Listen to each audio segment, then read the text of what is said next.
Excellent. Thank you so much, Josh. This is the May 6th Education Policy and Directions Committee meeting. The Greater Victoria School District wishes to recognize and acknowledge the Esquimalt and Songhees nations on whose traditional territories we live, we learn, and we do our work. Let's begin with the approval of the agenda. So the recommended motion is that the May 6th, 2024 agenda be approved. Can I please get a mover? Moved by Trustee Bayo. All those in favor? And that looks unanimous to me. And next is approval of the minutes. The recommended motion being that the April 15th, 2024 Education Policy and Directions Committee meeting minutes be approved. All those in favor? Or sorry, can I please get a mover first? I see Trustee Bayo. And any discussion or amendments to the minutes? Seeing none, all those in favor? And that is unanimous. Is there any business arising from the minutes? I don't see any hands. So that brings us to our new business. And I'm going to pass it over to District Principal David Hovis for the ESLR memo.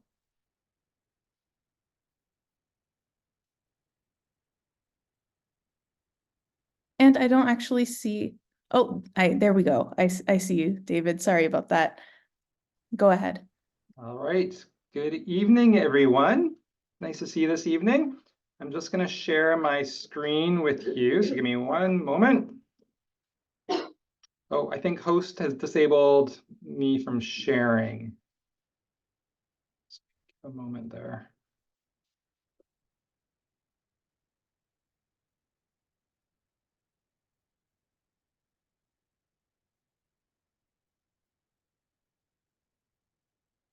Okay.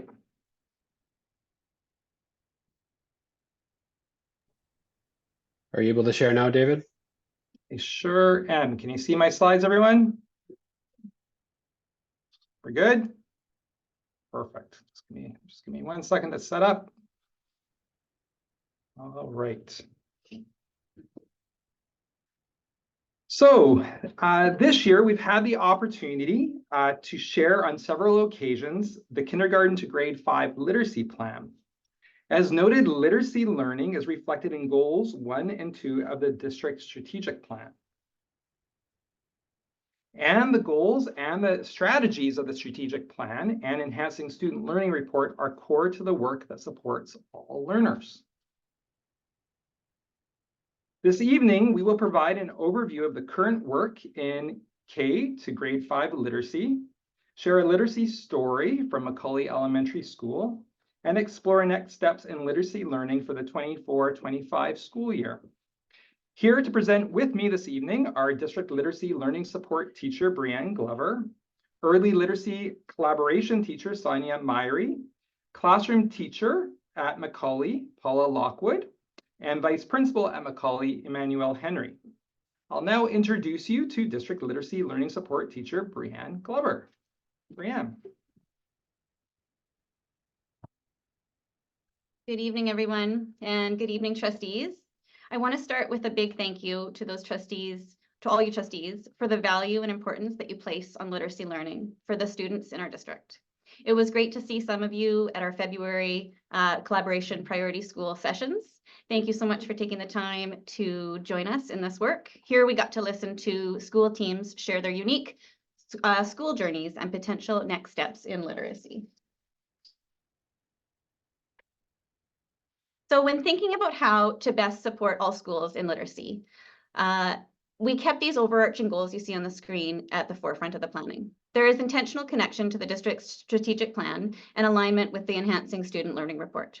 The literacy supports in schools this year were designed to reach as many learners as possible with the greatest effect size and were offered at the classroom level.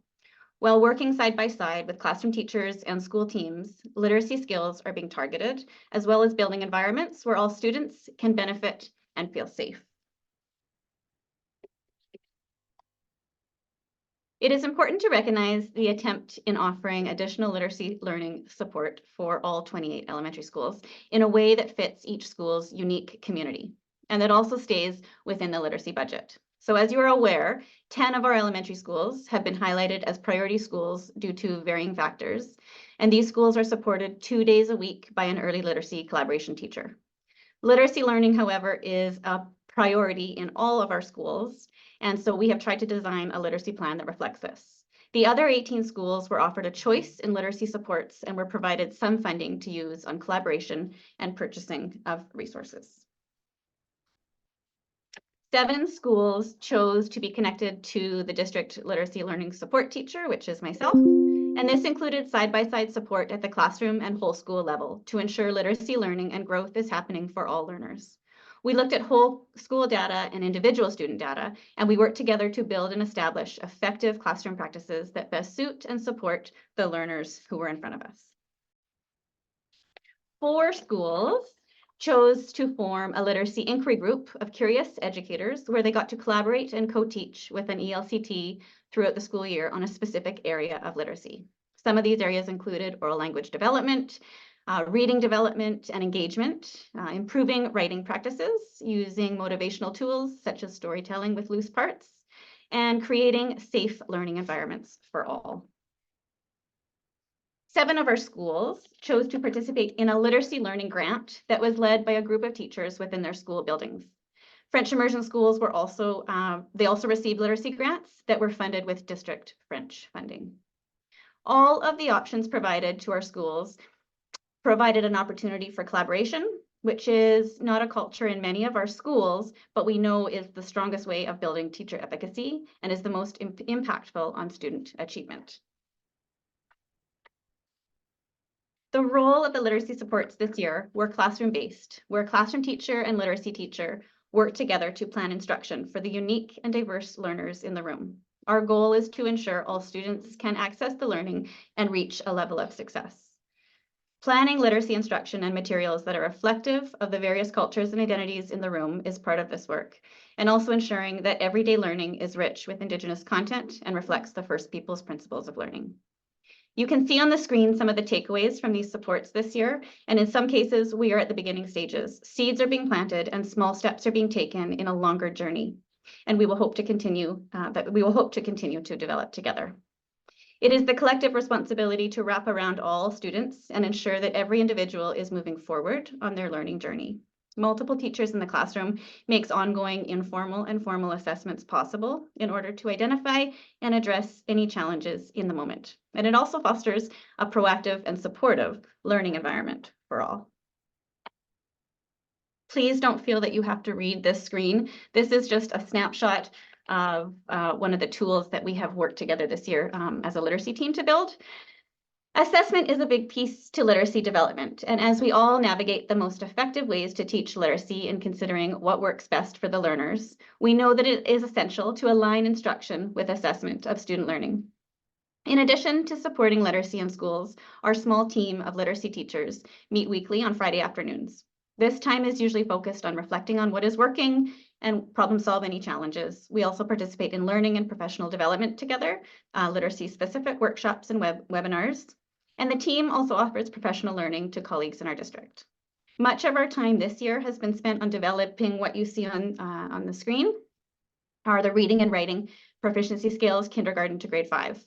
They were developed because of the shift in assessment language and in hopes to support educators with a common tool for English language arts that also aligns with the ministry's literacy aspects, the Enhancing Student Learning Report and the BC curriculum. They have been a valuable tool that have supported many teachers in our district with assessment and instruction for the early reading and writing years. We are currently working on an oral language scale to complete the literacy and language arts curriculum. And as part of our team's assessment collection, we will be gathering authentic student writing samples to build an exemplar package that all teachers can use to support assessment of writing. We see our role as not only to support student learning and development, but also to support one another as colleagues. So that's our small team on the screen. This slide is purely just to show the joy of the work. Every day is worth celebrating, especially when students begin to see themselves as learners and believe that they are capable. I'm just going to show you this little video. I put seeds in the cup. Do you want to read this with me? You ready, Lucia? Water in the cup. I am a writer.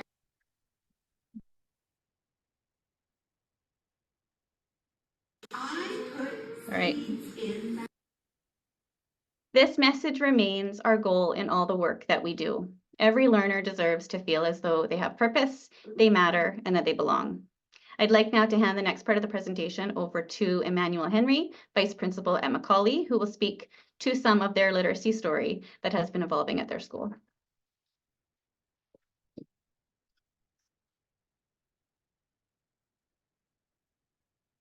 Thank you. Hello, my name is Emmanuel Henry, and I'm the Vice Principal of Macaulay. When I first started at Macaulay, our school population was closer to 460, 470, which at the time was considered quite high. Since then, we have slowly grown to 508 students. We are bursting at the school. Just to give you a better sense of our school, what we have currently is 50 students that identify as Indigenous. Approximately 60% are military. 65% are English language learners. Thank you. Due to increased numbers in immigrants, refugees, and being a school that has many from a military background or school, our school still remains quite transient. Another factor to take note of is that approximately 60% of our students are in before and after school care. These students start at 7:30 in the morning and end their days at 5:30. On a different note, Macaulay is fortunate to have built and continues to build a collaborative stealth culture. Another contributing factor is that I have been the same VP for 3 years now, and Joanna is now in her second year as principal. This consistency and ability to see ideas, take momentum, has been instrumental. Furthermore, as administrators, we have made literacy and collaboration a priority. Macaulay has a wonderful and strong sense of community. In this short video, students were asked to describe how Macaulay makes them feel in just one word.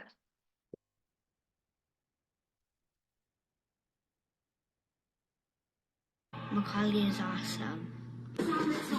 Ed-A. Kindness.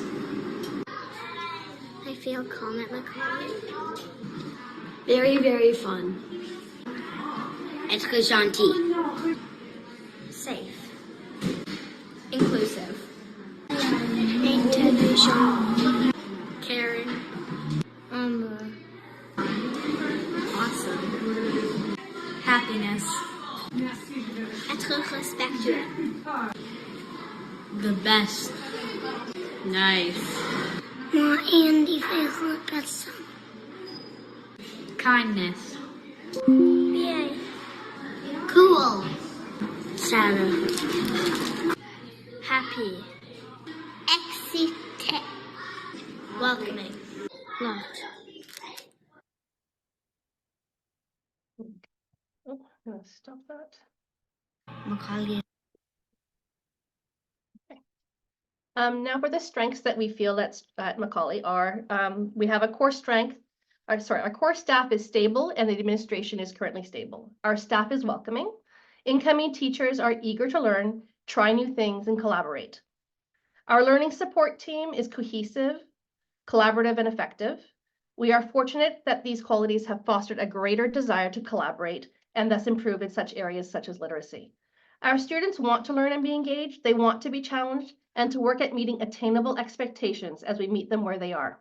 In addition, our students are creative and are part of a community that comes together. Challenges that we face. At Macaulay, we have quite a few challenges as well, as with every school, and we have a high staff turnover. People stay for a short while and then move on. We often get beginning teachers that are overwhelmed, need support and resources. As a result, every year we need to start fresh with the new and beginning teachers, retraining and rebuilding relationships within the staff. Another issue is collaboration, as we look to implement programs within and across grades for the long term to keep the momentum going. In addition, in a dual track school, the focuses are different as we engage in literacy in different ways. Bridging connections between French and English and also supporting language-specific goals is a balancing act. Students that become highly escalated not only impact the class, but the hallway during learning sessions, as they are distracting and even triggering for some. Best practice and targeted instruction needs to support collaboration, resources, and most importantly, time in implementation practice. Some other challenges that we face but with our students are as follows. We have noticed that for a variety of reasons, students arriving in kindergarten have low language skills. We have also noticed that students from K to 5 have low engagement, capacity, stamina, and confidence in literacy activities. In addition, literacy is not a priority in some homes as families don't have books at home, are learning English, have no capacity or the time, and for some, it's just not part of their lives or their daily habits. In addition, our English language learners come with their own stories, reasons for immigrating, culture, stages of development, level of English language, and this is something we see across all grades. And now I'll pass you off to Sonia Murray. Hello. Now we'll take a look more specifically about Macaulay and literacy.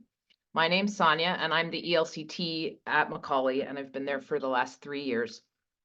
In 2019, we collected some reading data and Macaulay students were definitely not where we wanted them to be. The language we use for assessments has changed since then, but on this graph that you see, the purple and burgundy combined show students who are not yet meeting or approaching expectations. This means 68% of our students were not at grade level.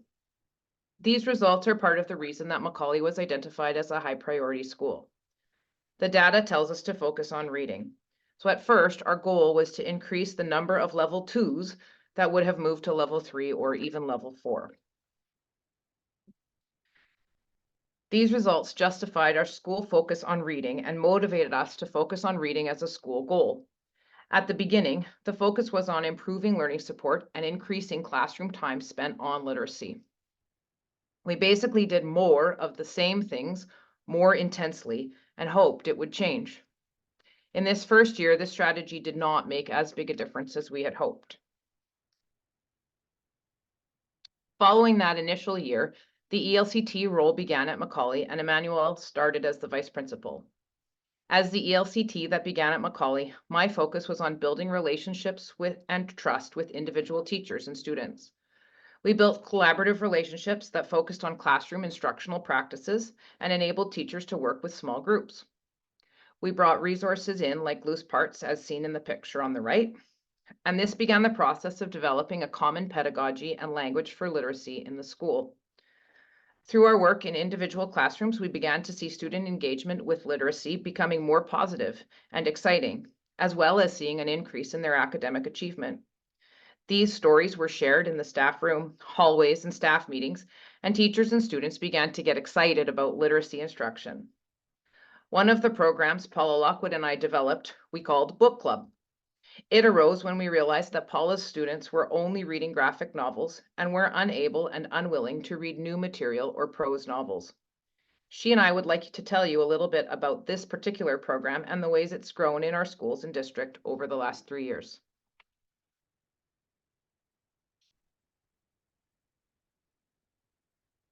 Hi, my name's Paula. I teach grade 3-4 at Macaulay Elementary, and I worked quite closely with Sonia. I was among one of the first teachers to implement book club in my grade 3-4 class. When I first got to Macaulay, I noticed how many students were only reading or looking at graphic novels. Many did not know how to engage in deeper discussions about books, did not know the literary elements of stories, and many of my students did not have the background knowledge to comprehend more complex stories, which is crucial to beginning to read chapter books, as they should be doing in grade 4. So after consulting with Sonia, Book Club was born. Through collaboration and reflection, we modified a book club format to best suit the needs of our students. This included making sure students had a selection of books that they got to choose from, that they could choose to read the paper copy or listen to audiobooks, that the books were of high quality prose, and we made sure that we had our learning support teachers available and trained to help run the book club discussions. The option of listening to audiobooks has had a huge impact on building student engagement, vocabulary, and background knowledge. They were now able to listen to stories that were above their reading level and engage in rich conversations to deepen their comprehension. In our second year, we created a self-reflection rubric that covered the outcomes we planned for book club. This chart is the result of students' self-reflection of the outcomes, which are listed on the bottom, before we started book club and after book club was over. The first bar is their reflection before we started book club, and the following bar is their reflection after book club for each outcome.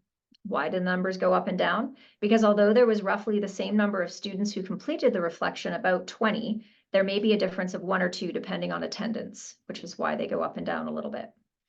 Let's look at Read New. This was our outcome for students to actually read books they've never read before. Blue is emergent, meaning students did not read new books. Before we started, there were some, but after book club, the emergent disappeared as all students had tried new books. There were also more students who were extending for this outcome. And I had a student who was only reading Big Nate and after was then reading books that I never imagined he would read. Let's look at attend one. That means students were able to attend one discussion per week about a book. It was kind of a control question. As you can see, most were emergent because they hadn't started book club yet. So we would expect that. However, after book club, most students were extending as they were able to attend at least one discussion per week, with many students coming to more than that. This data collection also taught us a lot about our teaching and what we needed to improve. You can see that the outcome for characters remained the same for before and after book club. This outcome was around teaching students about character traits, and we realized they were not getting the difference between internal and external traits. So we changed it to physical traits and personality traits to be more explicit in our language. And looking at the results for this year, I believe it has helped. It was encouraging to see that many students improved in being able to share their ideas, but moving forward, I would like to move every student into at least developing for sharing ideas and listening to others, as those are really important outcomes for learning about books. I'll pass you back to Sonia.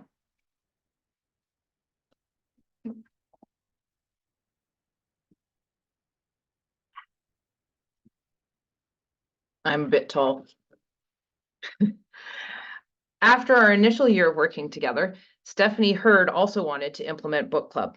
As Stephanie and I, Sonia, began to work together, Paula would also join us, and it wasn't long before Paula and Steph were sharing all sorts of ideas and lessons with each other.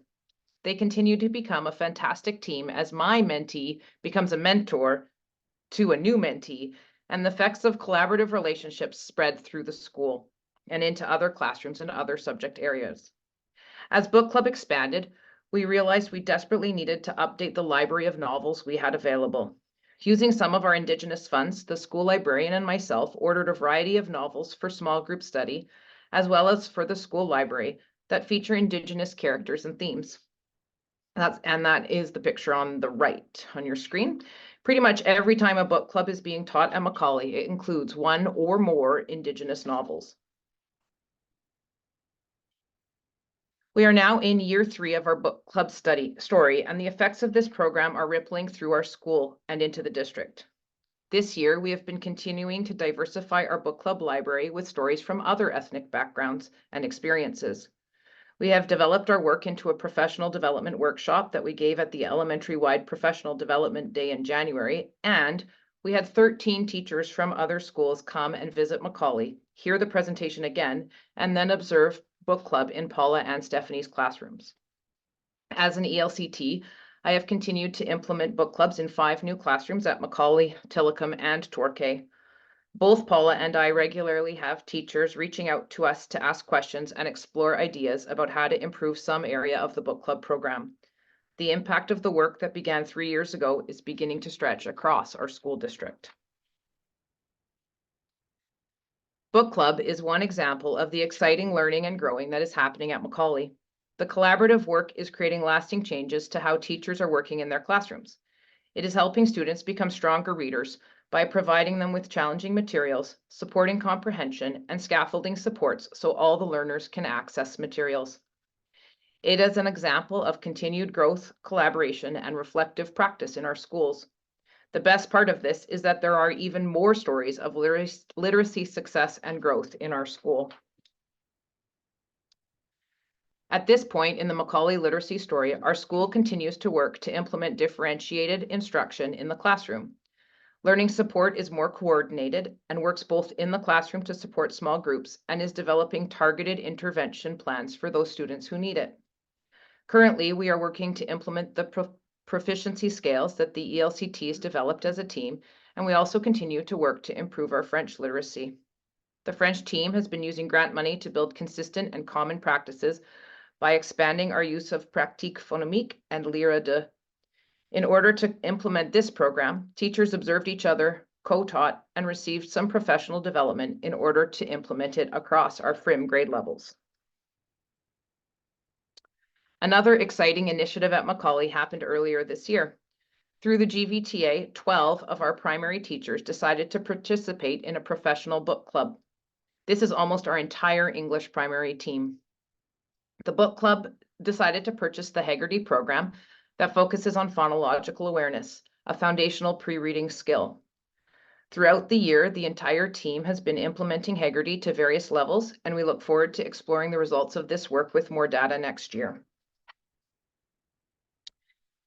Students at Macaulay have enjoyed exploring different approaches to literacy in their classrooms. In this video, we asked students to reflect on story making and book club, two initiatives that have been recently explored in all of their classrooms. The students were asked, first, what is something that you love about story making or book club? And second, what are some ways story making or book club help you to grow? Have a listen to the Macaulay kids.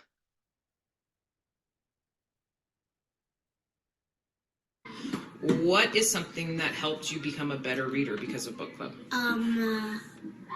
Reading with the audiobooks. Why do you think that helped? Because it's hard for me to stay focused with books that aren't graphic novels without somebody reading it to me. And what is something you loved about doing book club? Getting to try cool new books that I've never heard about. Thank you. First of all, what's your favorite book from book club? Bear and Gowns. Why did you like it? Because it was Indigenous, and it was the same Indigenous as I was, and I can understand some of the words. Fantastic. What is something you loved doing in book club? I like doing the clay art. The end project. How do you become a better reader because of book club? By reading books. Okay, what did you do specifically? Read a whole book. Pardon me? Read a whole book. For the first time? Yes. Very good. We're so proud of you. And what is something that you love doing during book club? Listening to books. Okay, great. Thank you. Thank you. Estefano. Drawing. Drawing how? Because I don't know how to do pictures so good, so drawing is practicing me to draw pictures. Thank you. And Kimmy. Sounding out the words slowly. Thank you. And what's something about story making that helped you become a better writer? Like how every time I flip the page, I always think about a different idea every time. Making my own campsite. Nice. Thank you. As you can see, Macaulay students are reflecting and growing in their own literacy journeys, and this is only a few of them. The work we are doing has enabled more continuity between grades and classrooms, is facilitating student success, and increasing excitement and enthusiasm about literacy in the school.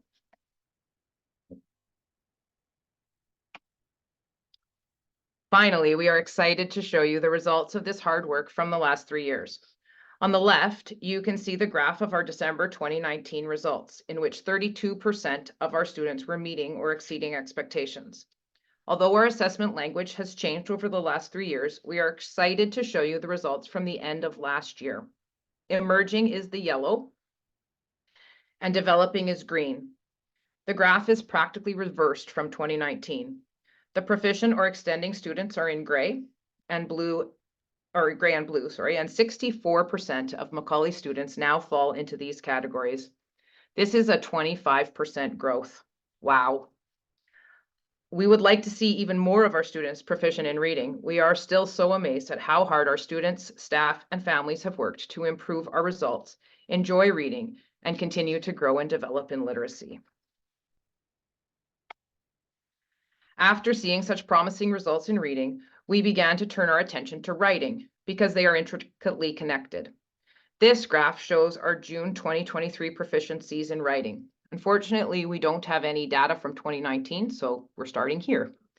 Only 53% of our students are proficient or extending in this area, and so we have decided to focus in on writing while continuing to do the similar things in reading.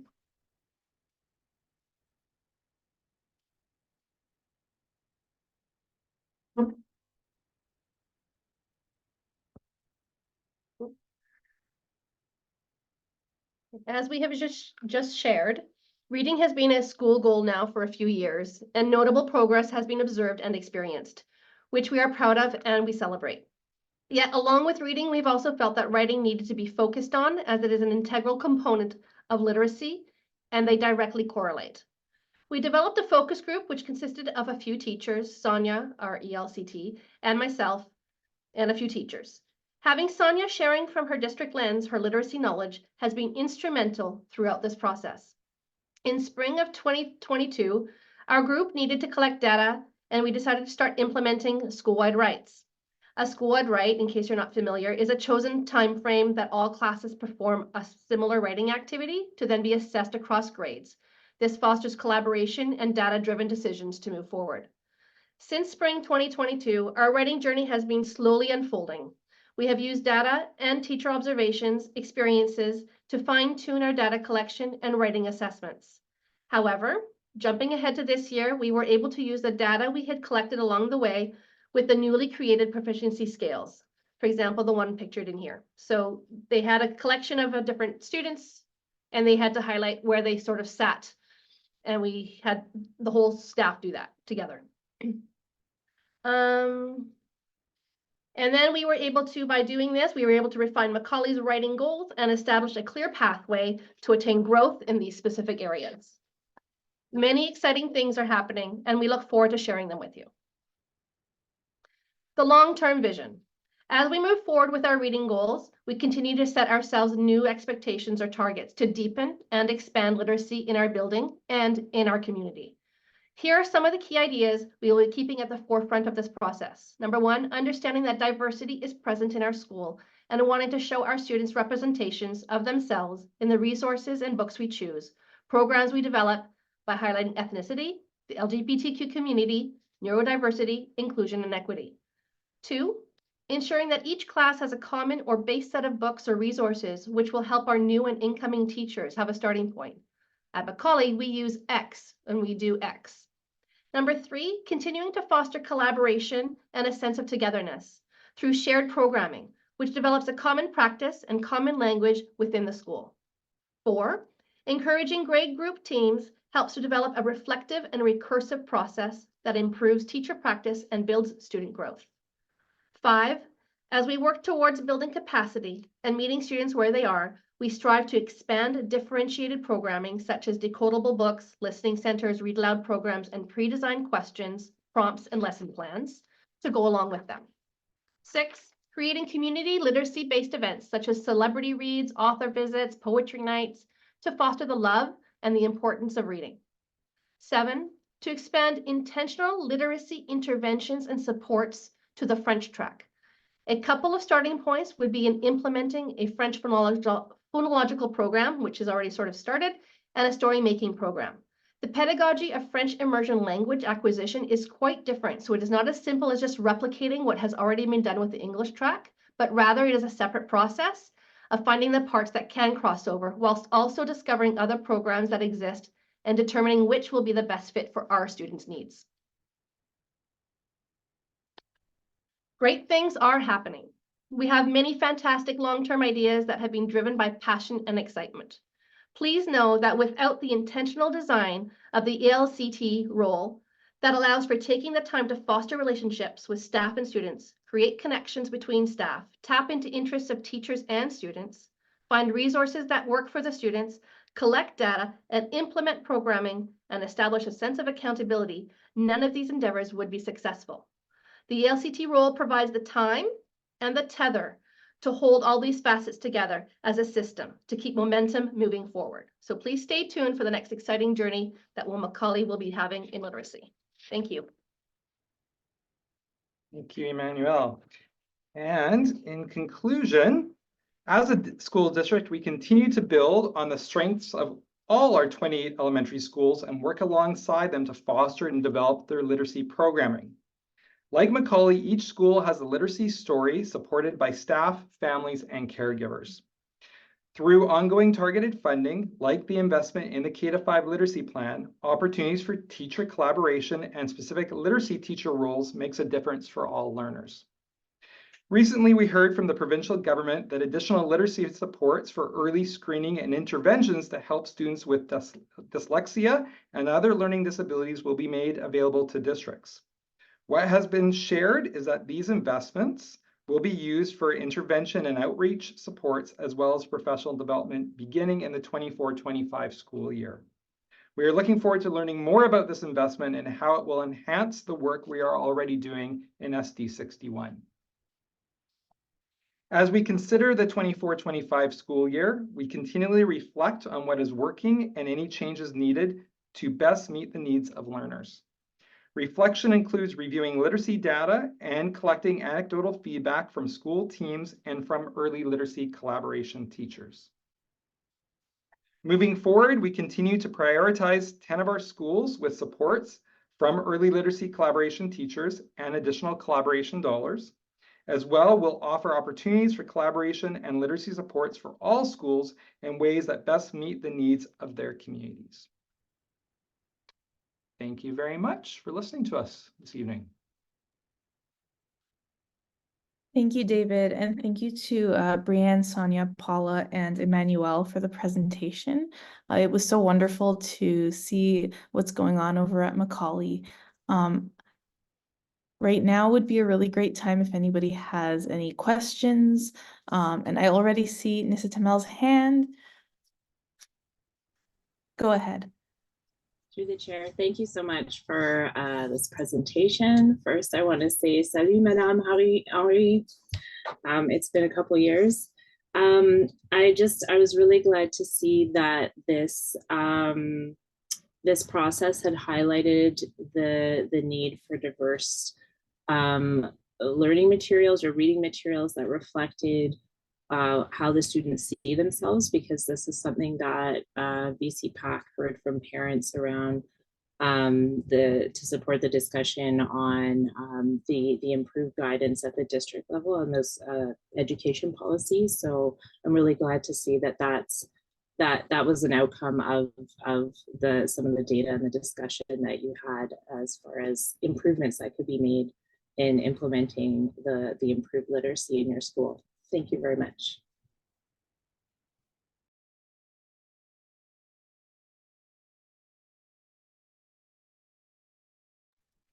Thank you, Nissa. Lena, go ahead.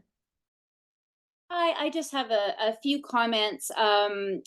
First to Brianne and the team that built the ICANN statements with the proficiency scale indicators and those really clear ICANN statements. I know that's been really beneficial to teachers. In fact, I've heard it'd be great, you know, for us to have them in more subjects, but I know that they're really appreciative of that work. So thank you. It was really, as soon as you started talking about the book club, I remembered, oh yes, I signed an awful lot of approvals for a book club. That was the Haggerty book club that you mentioned. And it's so great to know that that was so useful. Yay. And just for illustrating so well how collaboration and that mentee-mentor kind of relationship, the time to collaborate for teachers is so important, and just really showing us that direct benefit to students. it was beautiful. So thank you for all your work. And I agree with Nessa, the diversity in learning materials, that definitely is an important path to take. So it's really good to see that. I was curious, actually, I facilitate a teacher inquiry project over in Surrey right now about the joy of reading. So it was extra interesting for me to hear this presentation.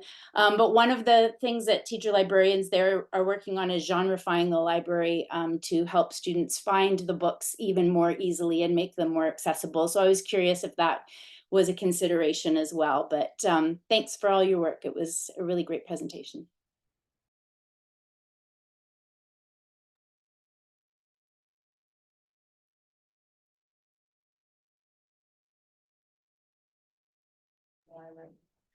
I can speak a little bit to that.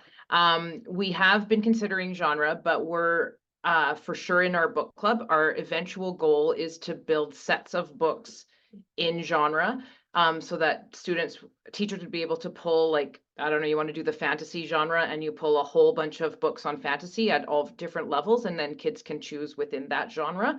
But that takes a lot of books, so that we don't have that kind of library yet. As for our actual school library, mostly the librarian's the resource that kids go to for genre.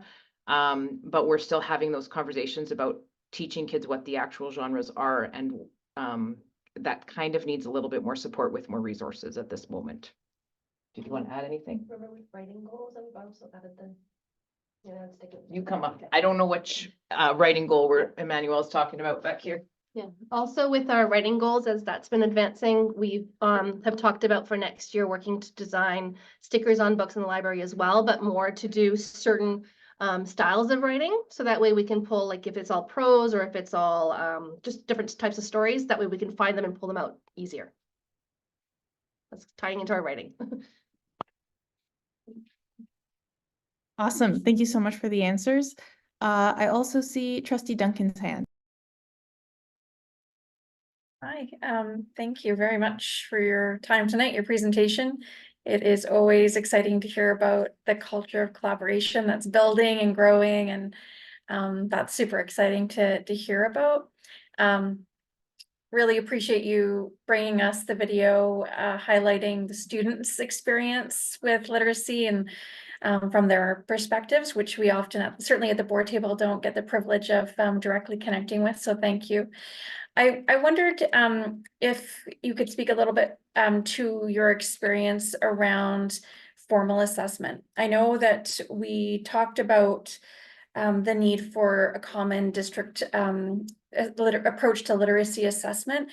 I can absolutely see, even as a non-educator, how useful the work that you've done around assessment and the new reporting guidelines would be for teachers. But I'm wondering if there's been any progress made on the district literacy assessment.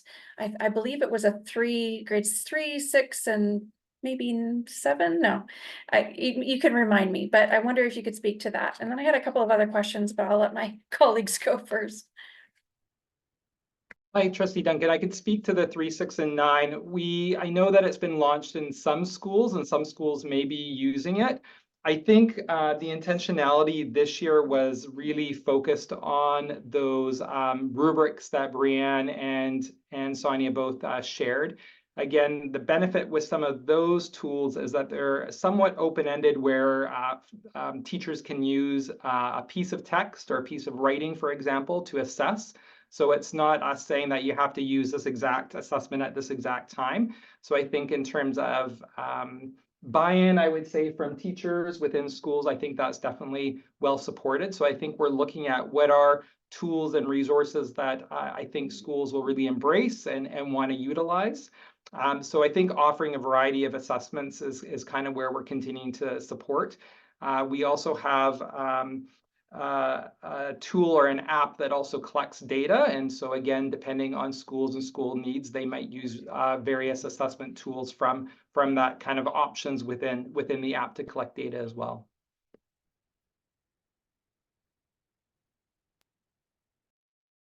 Awesome, thank you. Trustee Duncan, did that sufficiently answer your question?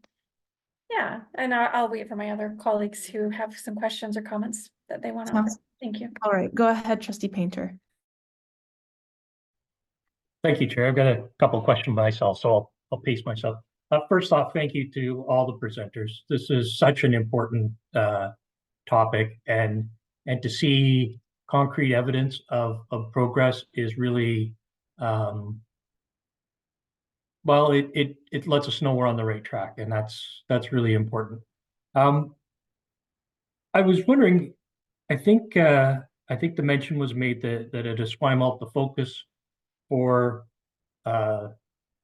at least initially was to move more developing readers to proficient readers. And I was just wondering why that particular focus was selected.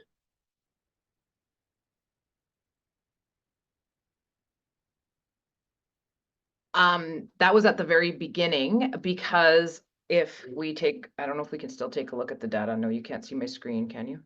Just a second, that one.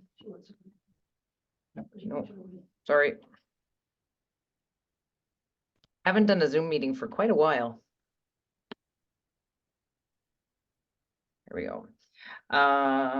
If you keep going, it's this, yep, the second one. Sorry, one, nope. There it is. The initial focus was that because those are the students who are closest to achieving proficiency.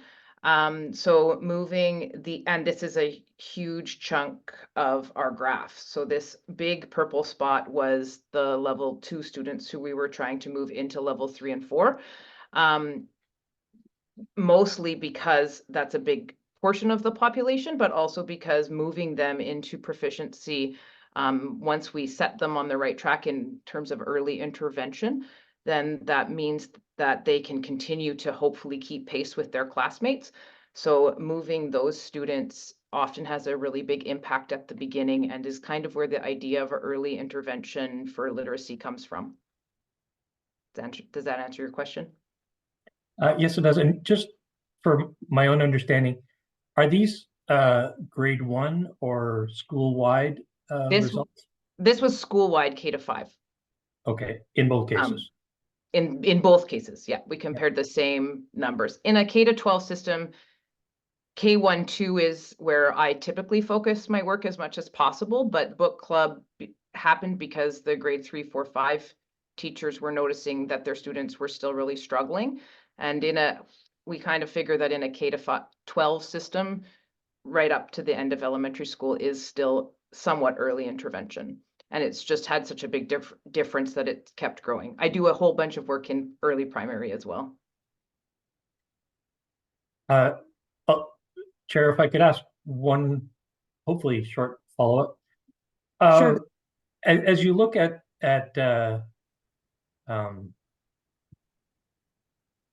levels of proficiency as the students are moving through the grades, the students who started with this approach in K grade 1, are you noticing that cohort having a higher level of proficiency than perhaps some of their counterparts? I'm just looking at trying to parse this out as where they fit within the entire pie, you know?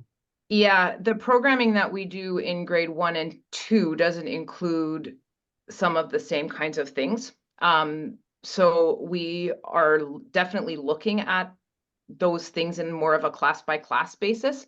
And certainly the results are in the work that I'm doing are promising. But we haven't really charted one particular cohort through the last 3 years and seen the impacts. Mostly we've been tracking the same kind of work at each grade level instead at this moment. Thank you. Thanks, Trustee Painter. Actually, before we move on from this slide, I have a question, and then I'll move on to Trustee Duncan's second round of questions. I noticed, and this is just, I think I might be either not getting the full picture or just misunderstanding, but it looks in that graph as though the number, or I guess the percentage of emerging students has gone up since 2019. And I'm just curious about insights around that. And yeah, I'm just curious about your thoughts and about how that happened and how that is going moving forward. I think one of the issues there is the change in language with assessments. So in the initial graph, the language is, I always have to think real hard to get this right. Not yet meeting expectations, minimally meeting expectations, or exceeding expectations. And now we've got more this idea of emerging. So I think that the difference is more in our actual language. I also think that the COVID bubble that we experienced between 2019 and 2023 has meant that some of our learners who are really struggling are continuing to struggle. And we're not seeing as big a change with those kids that are just really below yet where we want them to be. That doesn't mean we're not working with them at all. Those are some of the kids that are getting the targeted interventions, but we're just finding that I think that we might be seeing some of that bubble still from COVID, because we have to also remember that our 25% growth is despite the fact that COVID was in the middle of these years. Thank you. Trustee Duncan, do you want to do your second question? Sure, thanks. I appreciate it. I just wanted to go back to some of the individual intervention planning and some of the collaboration that you're doing in literacy with learning support in the school-based environment. And I'm wondering sort of if you could tell us a little bit more about some of the strategies that are being employed. Does it involve individual education plans, collaboration with families? Yeah, so that was my first one. Okay, I'll try my best to to answer because every school is definitely unique and every school runs their learning support a little bit differently, and I'm learning that as I'm in a lot of different schools these last couple of years. I know that there's a lot of common targeting in the early years, working more closely and paying more attention to children's development in phonological awareness and phonemic awareness, which is helping with reading and with writing. Definitely a big piece is oral language that there's a focus on as well. I think as our English language learners numbers increase as well as lots of other student diversity. So I can speak from kind of the literacy team here. A lot of our work and support is at that classroom level to target those things in the early years, and some of what you heard in Macaulay's story in the later elementary years at the whole school level. So we really are making an effort to reach all learners in the classroom, working with classroom teachers to benefit as many learners as we can there, including learning support teams in that work. And then that's also alleviating some of the pressure, the high pressure and the high numbers of students that were seen as maybe needing extra learning support. We're able to target them in the classroom early. And so then that leaves fewer students to be still targeting through learning support. So that intensive targeted intervention is still happening. We're just kind of adding an extra layer of that classroom piece first to alleviate some of that pressure and need on the learning support end. Does that answer your question? Yeah. Okay. Yeah, no, it helps me get a flavor for some of the nature of the collaboration and how the two teams with different focuses are complementing or interweaving their practice. 100%. And there's collaboration between classroom teacher, literacy teacher, learning support, school-based team, English language learning teacher. All of the pieces are the collaboration is building, and it is yeah, the intent is to support more richly the learners in front of us. And that's really generally speaking. Each school will have a specific story, but yeah, thanks. Chair, may I ask one more question? Yes, go ahead. Going back to resources, I'm wondering if we're noticing any trends, and maybe this is a question more for David, but Are you noticing or getting feedback around trends in terms of learning resource collections at the school-based level in the elementary years, and the extent to which you've identified inequities in the collections between elementary schools, and potentially a need for additional resource and support from the district level to address those gaps in the resources available at particular elementary schools? And just to clarify to the chair, are you thinking about diversification of library collections? Are you thinking about specific targeted resources or support literacy? I'm just trying to get a sense of what. Both really, but I was thinking more from the perspective of ensuring that each classroom and each school has a sort of basic common set of literacy focused resources. And I just wondered if you're noticing any inequities between elementary schools that might warrant us looking at further budget allocations to address them. Or if you're finding that over the years, with the focus on literacy, that actually the learning resource collections are fairly equitably distributed from school to school. Yeah, I mean, I think we're as a district, very grateful for the funding that we have for literacy. I think we could always use a lot more in some ways. I mean, I think about the money that is put in. Predominantly, the funding goes to the roles, or to fund the roles of the early literacy collaboration teachers. That's the vast majority of the funding. And so some of the remaining funding is for collaboration. And so when we think about, as Brianne shared a little bit about the other 18 schools, through literacy grants and things like that, sometimes folks will use some of that funding to buy resources to support either library collections or tools to support teaching in the classroom. So sometimes that's where that funding goes for as well. And then as you've heard also, there's been reach out and supports through GVTA, where they've, some folks have purchased books through Book Club through GVTA as well. So I think it just really depends. I think there could always be more books, I think, in classrooms in the hands of kids. I think that's always a need. We're trying to also look at creative ways to work together. I know Brianne's worked quite closely this year with Jen Barber, our district ELL teacher, where they're looking at also finding resources or funding through ELL to help with diversification of library collections. So getting books in different languages, so students' first languages, so that students can see themselves in the libraries and in the collections in classrooms. So I think, again, trying to find creative ways to make it work, and we could always use more.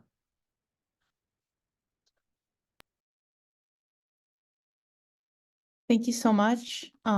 If there aren't any further questions, I'm going to move us along in our agenda to C2. And I'm going to pass it over to Associate Superintendent Arts for the draft regulation 6163.1.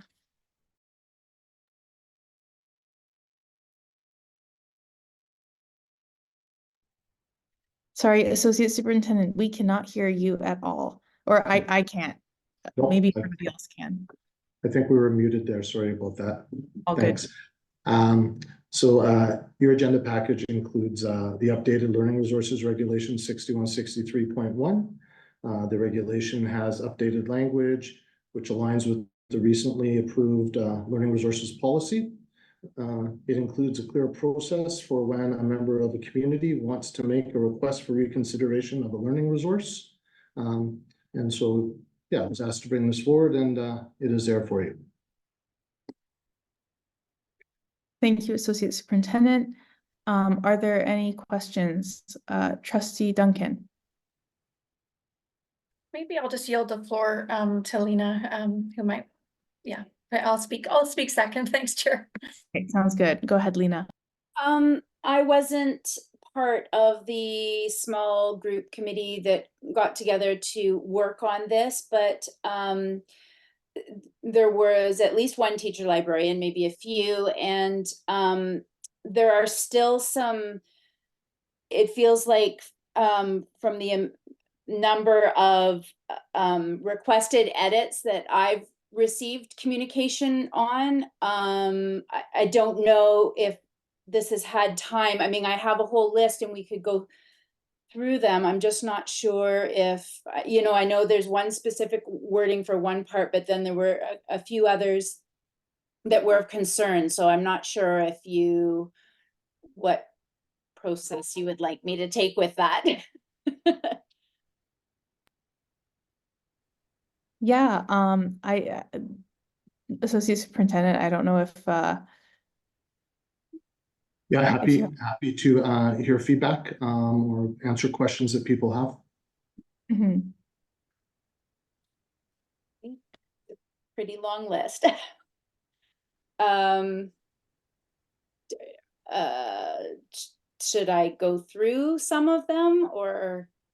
How about, do you want to start with a couple of them, and then I see Trustee Duncan's hand, and then we'll come back to the list. Okay, well, one of the big ones was a rewording, which I believe Nicole was party to as well, the rewording of no, sorry, just a second. Trying to find the actual one that was there. It's the rewording of Article 3, 7AI or A1, I guess, and 2. It has to do with upon receiving a complaint request for reconsideration, the teacher. So one of the pieces that is concerning to the teacher librarians is that they'd like to see the staff committee have the opportunity to review and endeavor to resolve the issue informally, so that it's not protecting maybe newer teachers or teachers not comfortable in this situation where they're not being able to sort of I don't know, stand up for themselves or just feel comfortable. So the new wording would be upon receiving a complaint request for reconsideration, the teacher librarian and or principal will share the request with the school staff committee. The staff committee will review policy 6163.1 and regulation 6163.1 and endeavor to resolve the issue informally by relieving the concerns raised through further examination of the learning resource and the context for its use, restricting use of the learning resource temporarily or permanently, or withdrawing the learning resource. Regardless of the outcome, written report must be kept on file in the principal's office. So there was another piece, I guess there wasn't within an informal, like there's no paper trail, I think, on the informal consultation, and that was concerning, just to not have a history of it. Go ahead, Associate Superintendent. Thank you, Lena. I'm wondering if it might be more efficient if these were just to be shared with me, and then we could work on them that way and bring this back. I'm just curious if that might be something that we could do. Personally, when I was seeing the great long list, and honestly, I'm representing them, but I wasn't part of the initial committee, so I understood the concepts and what they were saying. So, but it does seem like a long list, and there's little pieces that, yeah, I personally felt like I think it needs one more feedback loop. Yeah, thank you for bringing this up, Lena. By the sounds of how the first question started to come out, it does sound like it's going to be quite long and complicated to go through them all. That was my bad. I should have picked that up a little bit sooner. So if you wouldn't mind sharing that list with the Associate Superintendent, and then we can come back to this. In the meantime, I'm going to pass it over to Trustee Duncan. Yeah, thank you, Chair. And thank you very much to both Lena and Tom for suggesting a way forward. That certainly was going to be my recommendation, was that we have a second pass at this. And the other thing too, from my perspective, was that I would like to see us have a look at the formal process and both look to include a mechanism for the board to be copied on any kind of decision making, or like the record that would be going to the superintendent, and then I would recommend copy to the board, and then a final board level appeal process, given the board's responsibility for this area under the School Act, I think it would be prudent for us to look at a final sort of board level appeal. Perhaps we could again have those discussions by reference to sort of other approaches that certainly we've taken in the past, and that other school districts might be taking. So yeah, just wanted to feed that back and appreciate the suggestion that we have another pass at this. But thank you for all the work to get us up to this point. It's appreciated. Awesome. Thank you so much, Trustee Duncan. Having said that, if no one else has, go ahead, Trustee Duncan. Sorry, I should have said, just because I know that this is quite important for us to sort of maybe put a timeline associated with this, perhaps we could just agree, or if you need a motion, Chair, to bring this back to the June Ed Policy meeting. So it would give us a few weeks to look at this and come back with a draft. Hopefully by that point, a draft that we're happy with, but if not, it just keeps it on the agenda and hopefully moving forward. I think if we miss the June agenda, then we're not going to be looking at this until September, which is quite a gap. So I don't know, Chair, if we can have a bit of a dialogue amongst us about the potential, like how realistic it is to come back in June from everyone else's perspective. Yeah, if Associate Superintendent, how do you feel about this?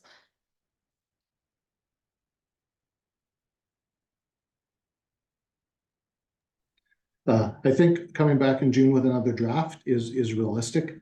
For sure, I'll be able to take a look at the feedback Lena will send and look to incorporate what Trustee Duncan shared. So I think that seems really reasonable. Fantastic. Trustee Duncan, would you like to move a motion to that regard to move this over to the June agenda?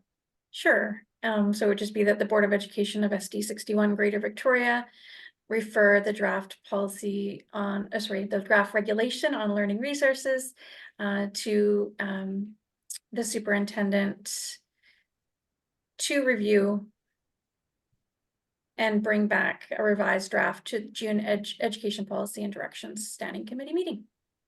Hopefully that covers it. Drafting motions on the fly, you know, I do my best. And I know it's not as easy. And Exactly. again, through the chair, did you get all that?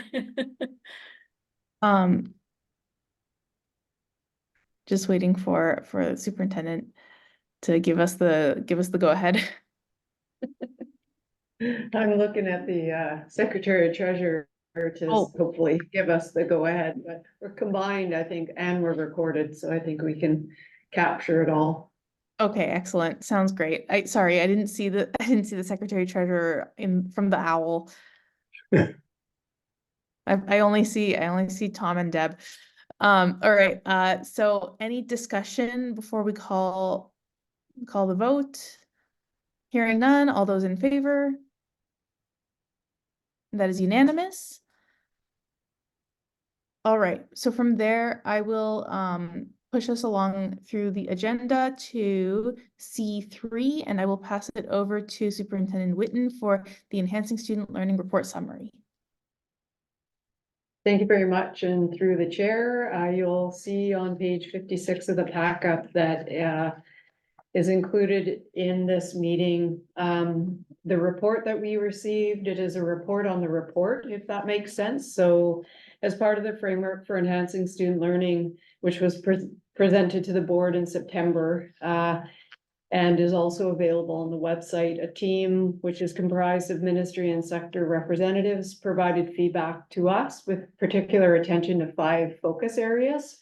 So 5 focus areas are approach to continuous learning, data and evidence, ongoing engagement, alignment and adaptations, and improving equity of learning outcomes. So we received this in February, and we take it forward as we work to complete the draft 2024-25 Enhancing Student Learning Report. Each of the 5 focus areas had strengths and considerations, which I can go through or can be read in the report. I'm happy to answer any questions that you may have, but we will take all of the recommendations for when we begin writing for the next year's ESLR document. Great, thank you, Superintendent. Are there any questions? Trustee Duncan. Thank you, Chair. Not so much a question, but just sort of a general observation. First of all, through the Chair to the Superintendent, thank you for including it on this evening's agenda. It's sort of one of the first opportunities we've had as a learning community to look at the feedback and start to consider how it might feed into the way we adapt our enhancing student learning report moving forward. Certainly from a board perspective, I look at it from more of a governance lens rather than as an educator. And so I'm looking at it and really appreciating the feedback around how we continue to monitor, oversee, and then adapt our strategies, and then how we describe those strategies and give examples using both qualitative and quantitative data. And then I think I certainly took away from that the need to be really deliberate in the way that we describe our governance role when it comes to that part of the process. So yeah, look forward to seeing the kind of re-articulation of the enhancing student learning report. I know our intention is to bring a draft before the end of the school year to have an opportunity to have a discussion. I know when we talked last year, the hope was to have something in June, and I think in light of the feedback and what we know about where we are, I just wondered through the chair if the superintendent still feels like June to provide an initial draft for comment is realistic, or if we're looking at a different timeline.